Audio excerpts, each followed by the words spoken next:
Bismillahirrahmanirrahim. This is Qaisar Hayat, Lecturer, Department of English, Kohat University of Science and Technology. Dear student, Assalamu alaikum. We are studying English Code 102 and today is the fourth lecture of our course, Introduction to Linguistics. The topic for today's class is Language and Society. Dear student, we use language to interact with people.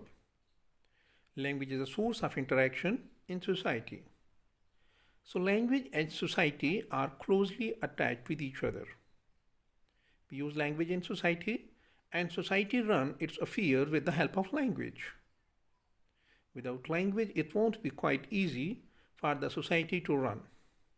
And it would be more difficult for the people living in society to interact, to express, to transform their ideas to another people without language.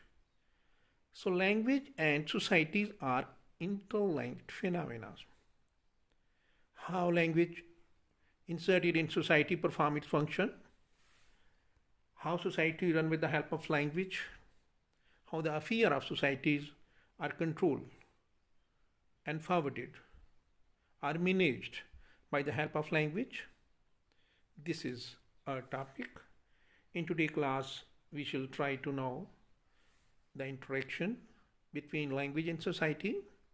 In other words, in simple word, I can say that today we shall try to know that how language perform its function in societies. What are the different states, different types, different subtype of language that are existed in society. So let's go to discussion agenda. First of all, in our class, we would try to define what is society, what is language in society, or what is sociolinguistic. The language performed in society, the language affair with respect to societies are called sociolinguistic.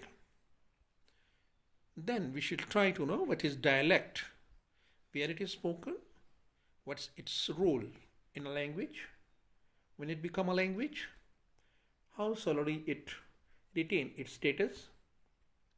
After dialect, there is standard dialect. After studying standard dialect, lingua franca. What is lingua franca? Why English is called lingua franca? And what we do through lingua franca. Then Pidgin and creole, style, register and Jorgon, and language and society. Students, these are the fields which are very important with respect to a linguistic student. Being a linguistic student, you must know all these terms, all these areas, so that you must have a background knowledge when you are proceeding in the studies of linguistics. So I have brought these topics for you. Let's start with the definition that what is sociolinguistic. Students, sociolinguistic refer to the way language is used in society. This is very broader definition. Let's simplify it to make you understand. Sociolinguistic is the branch of linguistics that deals society, and this branch of knowledge is actually totally depending on the use of language in society. How language is used in society, how language perform its function in society, how people in society interact with language, because definitely this is a fact that language is by all means spoken by people. So language is a tool utilized by the people of society to interact in different fields, in different matters inside society. Society runs its business with the help of language. How language deviates, why language differs between different group of people, what's the role of region in language change, when language are changed, what dialect, what type of dialect and sociolect people speak, etc. Sociolinguistics actually provide us answers to the questions why people adopt different styles while living in society, why the language of two people is different, where they utilize different register, where is Pidgin, when Pidgins become a creole, etc. So these type of questions, when we ask that language perform equal different performances in societies, so it's quite necessary for the student of linguistic to know all these terms. So coming and bringing it into short definition, that is, when language is used in society, that's called sociolinguistic, and the knowledge of language in society is called definitely sociolinguistic. So let's see to the next slide that after the definition, what is dialect? A dialect is a variety of language that is systematically different from other varieties of the same language. Student, the dialect of a single language are mutually intelligible, but when the speaker can no longer understand each other, the dialect then become a language. Student, a dialect is actually here is dialect. A dialect is a variety of language that is systematically different from other varieties of the same language. So, dialect is a variety inside a language. Make it confirm that dialect is not a separate language until and unless it becomes. This is a variety of language that is systematically different from other varieties of the same language. So while defining dialect, you must keep one point in your mind. And that is that inside a language there can be 2-3 dialects. But dialect is itself not a language. Solely it won't be called a language. Dialect is a different style of a language, that is the different variety of a language, that is the different kind of language. For example, Punjabi. If different people are speaking Punjabi with a different dialect, for example, in central Punjab people speak a Punjabi which is quite different from the southern Punjab. So we won't say that there are two Punjabis. Punjabi is one, that's a language. But yes, dialect are different. The dialect of the central Punjab, dialect of the people of central Punjab is different from the dialect of the people living in southern Punjab. So a dialect is a variety. When a dialect become a language, student, dialect of a single language are mutually intelligible. When there are dialects, definitely mutually people would understand each other. Dialect is the spoken form of a language. So, when the dialect of the people of one region is understood by the people of another region, definitely that's mutual dialect. But keep it sure that when the speaker can no longer understand each other, the dialect is not then dialect, that's a language. If the people of central Punjab understand the Punjabi dialect of southern Punjab, then that is a dialect, that's not a language. But when that happens, reverse, that people of central Punjab are not understanding the language or the dialect spoken by the southern Punjab, then what would happen? No, this is not dialect right now. Now it become a language.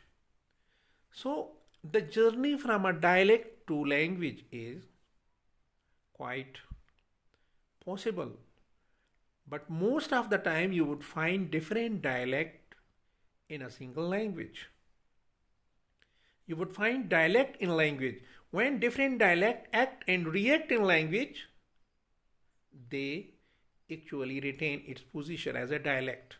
But when the people of one dialect are unable to understand the dialect of other group, then it's possible that this dialect has acquired the status of a language. So this definition, the difference between segregation between dialect and language is quite necessary. Student, standardized dialect. Now, when I have given you the example of Punjab. Definitely Punjab is a province, the largest province of Pakistan. So a lot of people are living there and they are called Punjabis. And most of the strength of Punjab speak Punjabi language. So why should they speak different dialect? Why not there should be a standardized dialect spoken all over the Punjab? But keep in mind that this is not quite easy to control, to give the standard dialect to all of the people, because language is a living entity. We can't grip, we can't control, because everybody has its own mouth cavity, vocal cords, way of utterances. So man to man difference is there. So with the passage of region, with the distances between the different regions, it affects that a minor change, minute change, later on a big, then bigger, and so on. So language is a living entity, it keeps on change. But what is a standardized dialect? Let's see. Dialect is considered standard if it's used by the upper class, political leaders, in literature, and in taught in school as a correct form of the language. Now, student, as per the definition is concerned, yes, we can say that there is a standardized dialect. But the question is that what is a standardized dialect? Dialect is actually would be considered standardized if the upper class political leader in literature and is taught in schools. Now, in most of the region in KPK, education is given in Urdu. So, or even if somewhere Pashto is involved, there would be different Pashto, like that Pashto of Karag is a bit different from the Pashto in Peshawar. So which should be the standardized dialect? Definitely the people living here would say that their language is perfect, and the people living there definitely would claim that the perfection is there. So who would decide? Yes, there is a definition that would try to solve this issue, that which should be the standardized dialect, and that is that the upper class, the prestige people. No, what is the upper class? The most educated peoples, the most of the people that are running the business of the region or the business of the country. So the upper class speaks definitely a standardized language. So that would be the standardized language, and the same language would be taught in school, and it would be the literature. Most of the literature would be in this language. So standardized dialect is there, and that is the language, the dialect of the people of the upper class. Political leader, yes, political leaders speak standardized language. If somewhere you find that no, at least political leaders should speak standardized language. And most of the time, their language is standardized dialect. Now, what prestige refers to this dominant dialect. A non-standardized dialect is associated with covert prestige and is an ethnic or regional dialect of a language. Student, what prestige refer to this dominant dialect?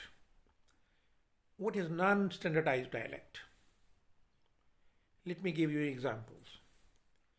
For example, the people living in faraway area of Balochistan. Definitely Balochistan is a very big province with respect to area. Geographically that is larger than KPK.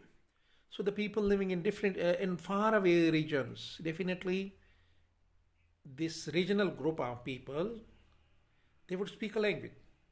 This is the ethnic group, cultural group that speak a language, but that won't be standardized, because They are living in a specified limited area and they have their own accent, their own dialect.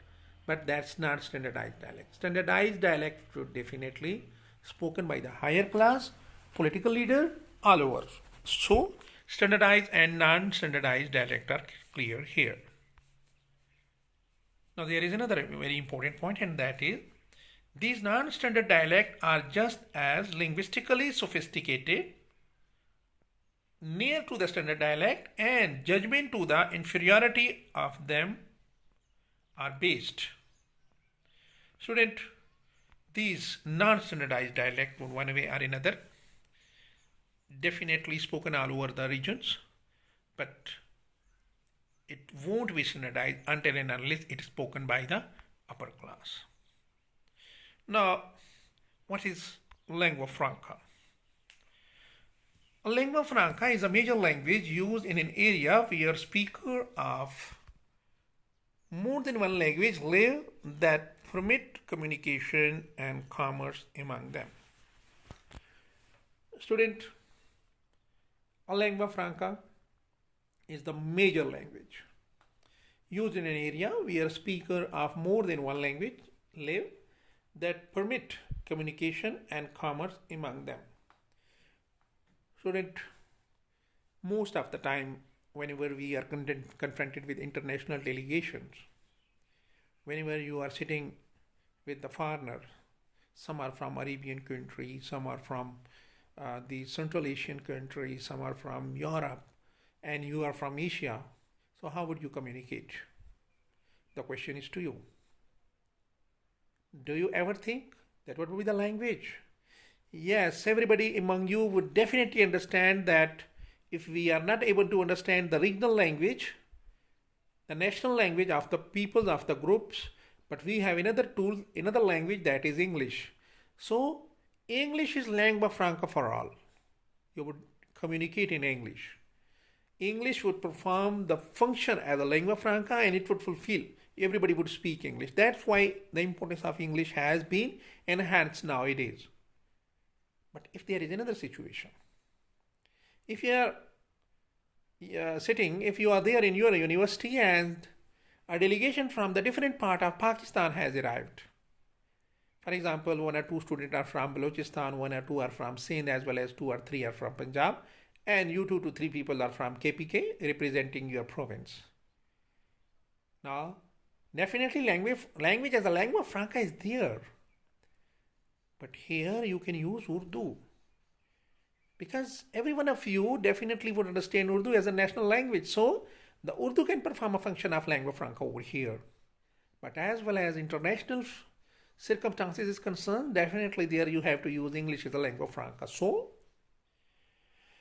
lingua franca is a major language used in an area where speakers of more than one language. Definitely, as I given you example, that people sitting there would belong to different regions and they would speak more than one language.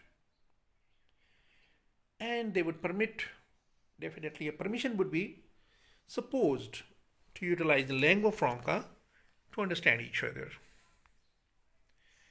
Student, English is called the lingua franca of the world, while French used to be the lingua franca of diplomacy. Student, diplomatic matters are discussed in French, but language as a whole is called the lingua franca of the world because everybody in a situation understand it. Now, pidgins and creoles. Student, a pidgin is a language of few lexical items and less complex grammatical rule based on another language. Yes, pidgin is a language which is required. Pidgin is actually a language of few lexical items and less complex grammatical rules based on another language. So, student, pidgin is definitely language where less complex grammatical rules are there and it's utilized to fulfill the requirement of a speech. No one learned a pidgin as a native language, but children do learn Creole as a first language. Student, when Pidgin is so much utilized in a vast variety that it become a Creole. Yes, Pidgin is not the mother tongue of any group, any native language groups. Yes, as well as Creole, which is at the second stage of Pidgin. Then some children, yes, do learn this Creole. Student, let me give you an example to understand this point. Very easy example. For example, in initial, in old ages, when people used to do business on the coastal area, for example, in the coastal area of this Arabian Sea, they used to speak different languages because at that time English was not that much developed. So when different groups of businessmen speak a language, taking some words from one language, taking some terms from another, some grammatical term mix up, and they fulfill their requirement. That's called Pidgins. But make it sure that with the passage of time that Pidgins become a language and established, and all the people next coming there to do their business are speaking it, then it is Creole. I hope you have understood the definition now. Actually, Creole are defined as a Pidgin that are adopted by common native people tongue. So, what is style, what is register, what is Jorgon? Besides dialect, speaker may use different style or register, such as contraction, depending on the context. Student, dialect is definitely a writing language, but there is something more. Speaker may use different style or register. Yes, register is very close to style, such as like contraction, that depending on the context. This is in the next point there is slang, but let me clarify this register for you first. Student, this is the professional, one of the professional language. For example, if there is a doctor, he uses a specified register in the medical setup in the hospital. When the same doctor reach home, he or she speak different language, and with the friend different register. So these are the examples of register. But as well as slang word or slang is concerned, slang may also be used in speech, but it's not often used in formal situation or writing. Yes, this is not formal. The difference is that slang is never formal. These are the words that with very close one, a very specified, like open situation we use, like with friends. So slang is not a formal language. Jorgon refer to the unique vocabulary pertaining to a certain area, such as computer or medicine. Student, like when there are some people expert in computer are sitting somewhere and they are speaking. Have you observed that what they speaks? Like they speak like, yes, hard disk. Like hard disk is a bit congested. We have to make a network. Network should be approached through router. Routing is quite necessary for this computer. Yeah, this computer can serve as a main server. We would make another sub server. So most of the time the word used are jargon, because that's quite linked with specified vocabulary of the field of computer. Same is the case with medicines. So, taboo words. Student, words are expressions referring to certain acts that are forbidden or frowned upon or considered taboos. Student, these taboos are the forbidden words which are not like considered to be fit spoken in society, and people usually avoid it. So these type of words are the forbidden words, are less liked or disliked words. Clear? So these taboos are the words that are not likely to be. For example, Like when if a poet is writing poetry, so negativity and harsh words and some like low category words like forbidden words, that actually taboo. So taboo is actually the forbidden area of words. These taboos words produce a euphemism, words or phrases that replace the expression that are being avoided. So after this area, let's see that how language and society interact with each other, how language is spoken in society, and how language is used as a tool to perform different functions of society. Now, the use of words may indicate a society attitude toward sex, bodily function, relation, belief, and they may also reflect racism or sexism in a society. Student, the words, the language that is spoken in society, that is actually the recognition that toward which approach the speaker is approaching. Like religion's belief, definitely the religious register, the religious circles have a specified word. Whenever you are confronted with a man or woman in a way and they are unknown to you, when you listen them carefully, definitely they speak a specified special language. And they may also reflect racism.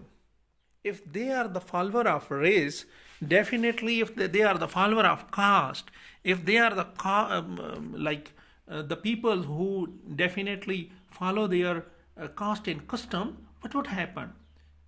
The words, the language, the sentences used in the society would indicate that from where they are, what type of mind thought they have, etc.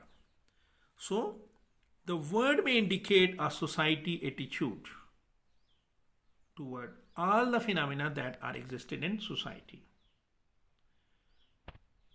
Now, actually, language itself is not racist or sexist, but the society may be. Student, actually, language is itself a phenomena that is utilized to make conversation in it, that is utilized to be a tool for the communication. So language is not bad. No language is bad. Every language is respectful. Every language is speakable. But yes, in society there are some trends. Society is not bad. But it may be that some trends are not good in society.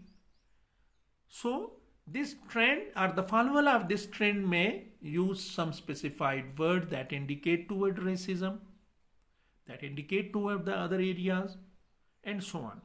So the selection of word, the selection of language, the selection of phrases, yes, it make language, it give language a color that is used by a specific group in society. So language is not bad. Language is not racist, but the society may be. So if there are some insulting words, that may reinforce biased views. And change in society may be reflected in the change in language. Student, there is a link between, as I said earlier in the earlier slides, that there is a link between language and society. Actually, if someone is using like insulting words for someone, this is the choice of his or her to utilize these words. So the language he or she is speaking have lost wide variety of vocabulary. Why he or she is choosing these words? So that's the recognition that language actually reveal your inner on people's. What type of biased views you have? So definitely the word would be choice, that would be biased. But it does not mean that words are bad, language is bad. Yes, some factor, some sector inside society may be like that. So Change in language is the actual indicator that change in society is there. So the change in society may be reflected in the change in language. What type of civilized language people are using, you can understand that definitely sophisticated region of the society they belongs to. So student, this was somehow about the language interaction with society, or the society change, if the society change, how language change, etc., what is dialect, and so on. I tried my level best to give you different ideas related to language use in society. Thank you very much for being with me in the class.